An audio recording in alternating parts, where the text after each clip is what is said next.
ಎಲ್ಲರಿಗೂ ನಮಸ್ಕಾರ. ಇವತ್ತಿನ ಈ ವಿಶ್ಲೇಷಣೆಗೆ ಸ್ವಾಗತ.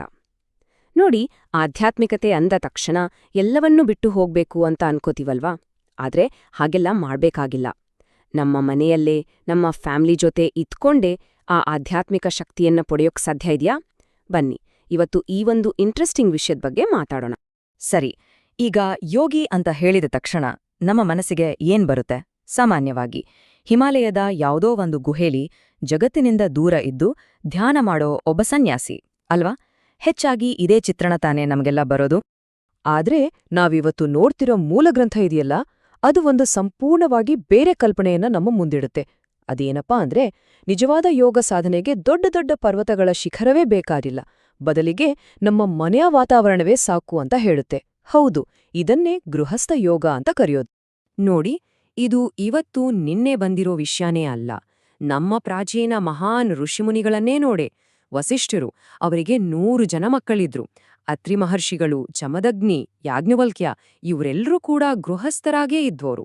ಅಷ್ಟೇ ಯಾಕೆ, ಸಾಕ್ಷಾತ್ ಶ್ರೀಕೃಷ್ಣ ಮತ್ತು ಶಂಕರರು ಕೂಡ ಗೃಹಸ್ಥರಾಗಿದ್ರು. ಅಂದ್ರೆ ಅವರು ಕುಟುಂಬ ಜೀವನವನ್ನೇ ತಮ್ಮ ಆಧ್ಯಾತ್ಮಿಕ ಸಾಧನೆಯ ಮಾರ್ಗವನ್ನಾಗಿ ಮಾಡ್ಕೊಂಡಿದ್ರು. ಹಾಗಿದ್ರೆ ಈ ಗೃಹಸ್ಥ ಯೋಗ ಅಂದ್ರೆ ಏನು? ಅದು ಹೇಗೆ ಕೆಲಸ ಮಾಡುತ್ತೆ? ಅದರ ಮೊದಲ ಮತ್ತು ಅತಿ ಮುಖ್ಯವಾದ ಹೆಜ್ಜೆ ಅಂದ್ರೆ ನಾನು ಅನ್ನೋ ಒಂದು ಸಣ್ಣ ವೃತ್ತದಿಂದ ಹೊರಬಂದು ನಾವು ಅನ್ನೋ ಒಂದು ದೊಡ್ಡ ವೃತ್ತಕ್ಕೆ ಕಾಲಿಡೋದು.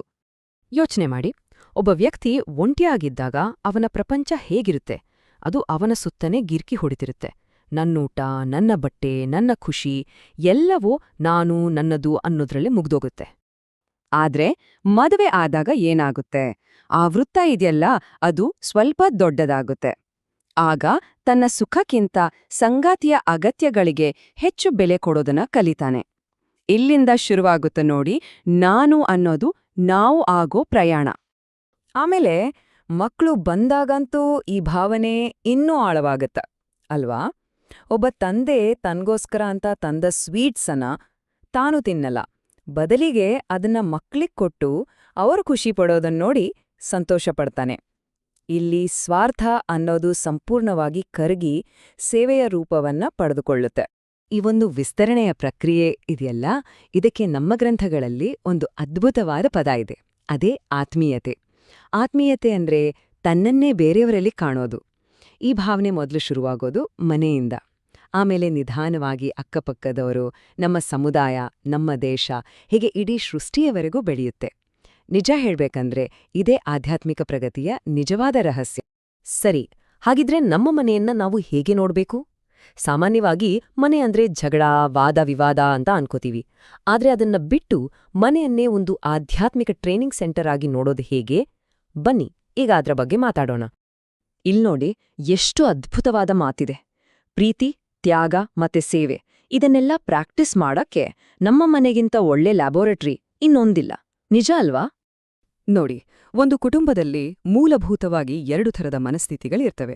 ಮೊದಲನೇದು ನನಗೇನು ಸಿಗಬೇಕು ಅಂತ ಯಾವಾಗ್ಲೂ ಯೋಚಿಸೋದು. ಇದಕ್ಕೆ ಬೇಡುವ ಮನಸ್ಥಿತಿ ಅನ್ಬಹುದು. ಇದು ಯಾವಾಗ್ಲೂ ಜಗಳ, ಅಸಮಾಧಾನಕ್ಕೆ ಕಾರಣವಾಗತ್ತೆ. ಇನ್ನೊಂದು ನಾನು ಏನು ಕೊಡಬಲ್ಲೆ ಅಂತ ಯೋಚಿಸೋದು. ಇದು ನೀಡುವ ಮನಸ್ಥಿತಿ. ಇದು ಪ್ರೀತಿ ಮತ್ತು ಸಾಮರಸ್ಯವನ್ನ ಬೆಳೆಸುತ್ತೆ. ಕೊನೆಗೆ ನಮ್ಮ ಮನೆಯ ವಾತಾವರಣ ಹೇಗಿರ್ಬೇಕು ಅನ್ನೋದು ನಮ್ಮ ಆಯ್ಕೆಗೆ ಬಿಟ್ಟಿದ್ದು. ಇಲ್ಲಿ ಗೃಹಸ್ಥನನ್ನ ಒಬ್ಬ ತೋಟಗಾರನಿಗೆ ಹೋಲಿಸಿದ್ದಾರೆ. ಕುಟುಂಬ ಅನ್ನೋದು ಒಂದು ತೋಟ ಇದ್ಹಾಗೆ. ತೋಟಗಾರನ ಕೆಲಸ ಏನು? ಪ್ರತಿಯೊಂದು ಗಿಡವನ್ನೂ ಕಾಳಜಿಯಿಂದ ನೋಡ್ಕೊಳ್ಳೋದು ಅಷ್ಟೇ. ಈ ಗಿಡ ನಂದು ಅನ್ನೋ ಅಹಂಕಾರ ಇಲ್ಲ, ಮಾಲೀಕತ್ವದ ಭಾವನೆ ಇಲ್ಲ, ಬರೀ ಪೋಷಣೆ ಮಾಡೋದು.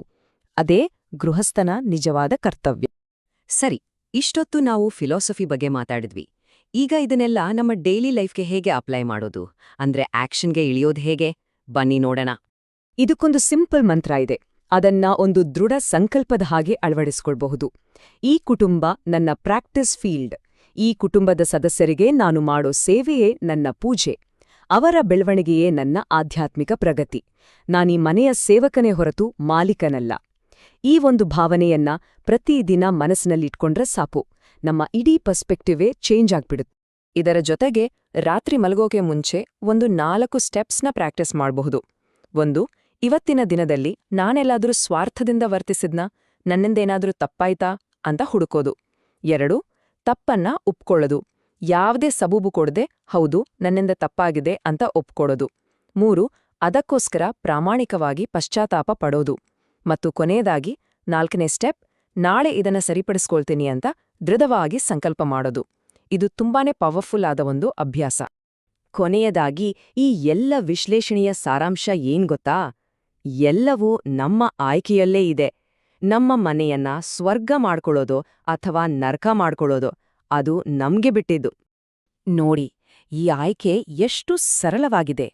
ಒಂದು ಕಡೆ ನಾನೇ ಈ ಮನೆಗೆ ಬಾಸ್, ಎಲ್ಲರೂ ನನ್ನ ಮಾತು ಕೇಳಬೇಕು ಅಂತ ಅನ್ಕೊಂಡ್ರೆ ಆ ಮನೆ ಒಂದು ಜೈಲಿನ ಥರ ಆಗ್ಬಿಡುತ್ತೆ, ಅದೇ ನರಕ.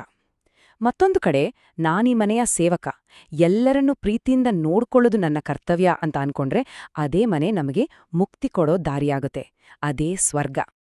ಅದಕ್ಕೆ ನೋಡಿ, ನಮ್ಮ ಪ್ರಾಚೀನ ಋಷಿಗಳು ಕುಟುಂಬ ಜೀವನವನ್ನ ಆಧ್ಯಾತ್ಮಿಕತೆಗೆ ಒಂದು ಅಡ್ಡಿ ಅಂತ ಯಾವತ್ತೂ ನೋಡಿಲ್ಲ. ಬದಲಿಗೆ ಅದನ್ನ ಸರಿಯಾದ ಮನಸ್ಥಿತಿಯಿಂದ ನೋಡಿದ್ರೆ ಜ್ಞಾನೋದಯಕ್ಕೆ ಇದಕ್ಕಿಂತ ನೇರವಾದ, ಇದಕ್ಕಿಂತ ಸುಲಭವಾದ ದಾರಿ ಬೇರೆ ಇಲ್ಲ ಅಂತ ಅವ್ರು ನಂಬಿದ್ರು. ಹಾಗಾಗಿ ಕೊನೆಯಲ್ಲಿ ಈ ವಿಶ್ಲೇಷಣೆ ನಮಗೆಲ್ಲ ಒಂದು ಪ್ರಶ್ನೆಯನ್ನ ಕೇಳುತ್ತೆ. ನಮ್ಮ ಮನೆಯನ್ನ ನಾವು ಬೇಡಿಕೆಗಳಿಡುವ ಒಂದು ಸೆರೆಮನೆ ಮಾಡ್ಕೊಂಡಿದೀವಾ ಅಥವಾ ಅದನ್ನೇ ನಮ್ಮ ಸ್ವಾತಂತ್ರ್ಯದ, ನಮ್ಮ ಮುಕ್ತಿಯ ಮಾರ್ಗವನ್ನಾಗಿ ಮಾಡ್ಕೊಂಡಿದೀವಾ? ಯೋಚನೆ ಮಾಡಿ.